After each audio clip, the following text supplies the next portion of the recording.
Eu ouço muita gente aqui pelo Instagram e pelas redes sociais em geral, muita gente apontando o dedo para você, dizendo que você não pode ser vítima, que você tem que parar com a vitimização. Muita gente coloca até uma cena famosa do filme Rocky V, em que o protagonista, o Rocky, diz isso para o filho, que ele não pode ficar colocando a culpa nas situações, nos outros. Saber isso é importante. Você não pode ser uma vítima, não pode transferir suas responsabilidades, claro que não. Mas saber isso talvez não baste. Não é só saber que você não pode ser vítima que fará você deixar de pensar como vítima. É importante pensar o assunto de forma muito mais profunda. É uma criança, por exemplo, que fica sabendo que ela não pode ter medo do escuro. Saber que ela não pode ter medo do escuro não significa que ela perderá o medo do escuro. Freud fala de uma coisa interessante demais, que tem a ver com o nosso inconsciente, que é a ideia, preste atenção, da recompensa do sofrimento. É o chamado ganho secundário. A recompensa pelo sofrimento. As vítimas são vítimas porque elas ganham alguma recompensa com isso. Isso é inconscientemente trabalhado. Vou te dar exemplos e vou falar um pouco sobre a história do Brasil para que você compreenda por que o brasileiro se vitimiza tanto.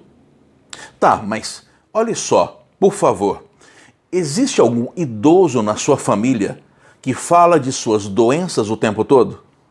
Que faz propaganda de seu sofrimento o tempo todo? Isso acontece muito, diversas vezes.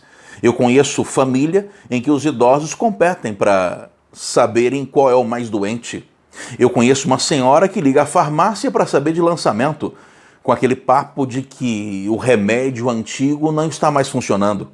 Ou então, idoso que procura ajuda médica, na verdade vai a uma consulta muito mais para bater papo do que para se consultar de verdade. Ganho secundário é que o sofrimento chama a atenção. O sofrimento chama a atenção. Num mundo como o nosso, que tem desprezado cada vez mais os seus idosos, essa tem sido uma ferramenta psíquica que o idoso da sua família tem encontrado para chamar a atenção pelo menos um pouco. Na verdade, no fundo, nós criamos ferramentas o tempo todo para chamarmos a atenção para nossas histórias. Isso é fundamental, principalmente no mundo em que todo mundo quer falar e ninguém mais quer ouvir. Eu fui buscar a Clarinha na escola, isso já faz um ano mais ou menos, e prestava atenção em duas mães que conversavam. Olha, eu prestando atenção na conversa alheia, porque elas conversavam na porta da escola. A mãe do Joãozinho e a mãe do Pedrinho, não sei se esses eram os nomes mesmo. Mas a mãe do Joãozinho ficou 5 minutos falando do tanto que o Joãozinho está sabidinho. Não é que semana passada ele fez isso, aquilo e aquilo outro? Aí a mãe do Pedrinho falou, mas o Pedrinho também está danadinho. Semana passada ele fez isso, fez aquilo. Ou seja, essas duas mães não perceberam, elas não estão conversando, elas não estão dialogando de verdade. Porque cada uma está falando do seu próprio filho, elas estão falando de assuntos diferentes. Uma só está esperando a sua vez de falar. E nós criamos essa sociedade em que todo mundo quer falar e ninguém quer ouvir. Nós criamos essa sociedade em que as pessoas precisam ser ouvidas, e para serem ouvidas, elas inventam até doenças. Inventam sem saber que inventaram, é uma coisa bastante psíquica. Só que isso acontece em diversas áreas da vida. Em diversas áreas da vida. Por exemplo, em igrejas, sempre existem aquelas pessoas, principalmente em igrejas de regiões mais periféricas, sempre existem aquelas pessoas que precisam de uma ajuda, de uma cesta. Como eu frequento igreja desde sempre, eu sempre observei pessoas que utilizaram-se daquela ajuda e progrediram na vida. Mas eu conheço pessoas que não, que há 20 anos continuam dependendo da ajuda. Há várias razões para que isso aconteça, mas uma delas é a seguinte: é que precisar da ajuda próxima, do próximo, em cesta básica, por exemplo, entra naquilo que Freud chama de ganho secundário. É porque a pessoa, quando se faz de pobrezinha, ela inconscientemente acaba sendo o centro das atenções daquela pequena comunidade. Ela sempre, tadinha, precisa de uma ajuda. Isso é inconsciente, por favor, não é planejado, é inconsciente. E nesse sentido, a recompensa que aquela pessoa ganha não é a cesta básica, é ter sido referência, ter chamado a atenção, ter sido o centro dos assuntos daquela pequena comunidade. É a ideia da vítima, e é assim que se constrói o conceito de vítima no inconsciente.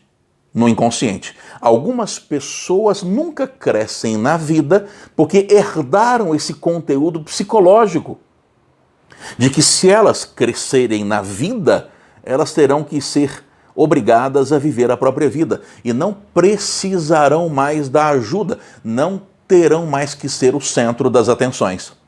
Esse tipo de comportamento num país como o Brasil é típico. Vamos voltar no Brasil colonial, por exemplo. Brasil colonial, época da cana-de-açúcar, ou mesmo mais tarde. Mas olha só, que tipo de pessoa havia no Brasil? Havia vários perfis, mas eu quero falar de 3 perfis. Havia o senhor de escravos, que mandava, era o dono da terra e tudo mais. Havia o escravo, que era obrigado a trabalhar. E começou a aparecer com o tempo o tal do homem livre. Eu quero focar nesses 3 perfis: o dono de escravos, os escravos e o homem livre. Aquele homem livre que vivia numa fazenda, numa grande terra. É claro que com o ciclo do ouro essa relação vai se modificar bastante, a partir do século XVIII principalmente, nas regiões auríferas, é claro. Mas vamos ficar focados nesse personagem. Qual personagem? O homem livre, que vive numa fazenda. Ele não é escravo e, portanto, não é obrigado a trabalhar. Ele não é dono de nada e, portanto, ele não tem nada. Como é que esse sujeito faz para sobreviver num lugar em que não existe trabalho assalariado? Num lugar em que não existe nenhum conceito de salário? Ele não é escravo. E se não é escravo, ele não ganha comida. Mas como é que ele faz para ganhar sobrevivência?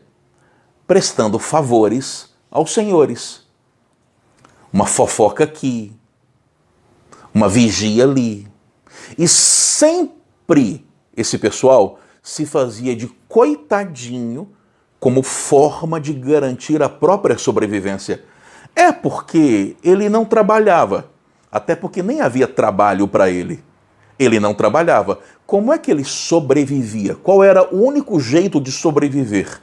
Ele tinha que fazer o Senhor ficar com dó dele. Ficar com dó dele. E esse é um mecanismo psicológico, histórico, sociológico, que se formou aos montes. Preste atenção. No Brasil colonial. No Brasil colonial. Ou seja, fazer-se de vítima era um trabalho no Brasil colonial. E esse conteúdo psicológico vem passando de geração para geração, sem dúvida alguma. E o brasileiro herdou muito isso até hoje, esse conteúdo psicológico do se vitimizar. Do se vitimizar. De sempre dizer que a culpa é do outro e sempre fazer cara de coitadinho, de cachorrinho perdido para ganhar a alimentação e garantir a própria sobrevivência. Nesse sentido, ter ascensão social seria psicologicamente prejudicial, porque a ascensão social deixaria de garantir esse formato de sobrevivência. E isso tudo que eu estou dizendo para você é bastante interessante. Isso quer dizer que, se você é capaz de identificar na sua família essa herança da vitimização, entenda, você não é o culpado de ser o herdeiro desse comportamento mental, o herdeiro desse conteúdo mental. Mas depois de saber disso, você é obrigado a tomar atitudes que vão tentar livrar você desse conteúdo inconsciente. Certo? Desse conteúdo inconsciente. Principalmente tornando-se protagonista de sua narrativa. Então, no caso do brasileiro, do mundo, do brasileiro, o sofrimento é muitas vezes uma propaganda, uma autopropaganda. Sem dúvida alguma. Sem dúvida alguma. Por que as pessoas gostam tanto de falar no psicanalista? E eu sou psicanalista e sei disso. E muitas vezes a pessoa, só ela fala. Quase sempre é assim. O psicanalista vai direcionando uma coisa ou outra, mas a pessoa só fala. Porque no dia a dia as pessoas deixaram de ouvir. Quando você quer falar do próprio sofrimento e você fala, nossa, semana passada eu tive um problema terrível, a outra pessoa já interrompe você dizendo, você não viu nada. Ontem eu é que tive um problema terrível. Nós criamos uma sociedade em que cada um só espera a sua vez de falar. E por isso tanta gente, cada vez mais, está indo ao psicanalista. Porque o psicanalista, até pela obrigação da terapia, é obrigado a te ouvir de verdade. É obrigado a te ouvir de verdade. Na verdade, as pessoas estão se vitimizando socialmente, mas no fundo, elas querem bastante atenção. De qualquer maneira, seja capaz de mudar sua postura diante da vida. Deixe de ser vítima. E tente ouvir as histórias dos outros.